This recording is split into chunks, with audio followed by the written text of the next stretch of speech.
So, good afternoon, everyone. My article is all about Voice of the Employee, written by James Yukon from Academy to Innovate HR.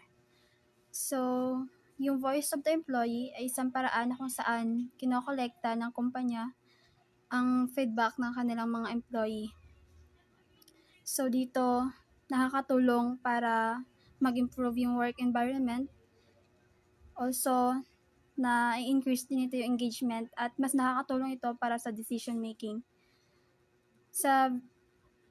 Sabi dito, it allows employees to freely express their thoughts without fear negative consequences.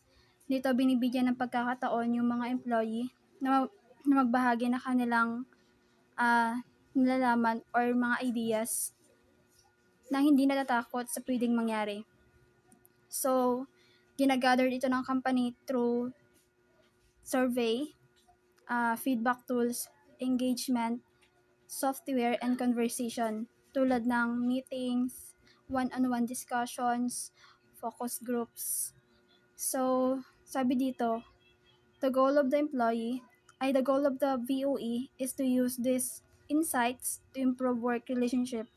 So yun, nakakatulong ito para mas mag-improve yung relationship ng employer and employee. Also yung process po ng business at lalo na yung overall organizational performance. So, sabi dito, yung VOE is important because it helps employers understand how employees perceive their work environment. When employees are encouraged to share their ideas and concerns, so mas nagiging empowered sila kapag nabibigyan sila ng pagkakataon or meron silang pagkakataon na i-share yung kanilang concern or mga ideas. So, mas nagli-lead po ito para sa better performance, also sa productivity rin ng employee. So, sabi dito, it also strengthen communication between employees and management. So, ayun, mas nagiging maayos yung communication sa loob ng company kapag maayos yung relationship between employee and employer.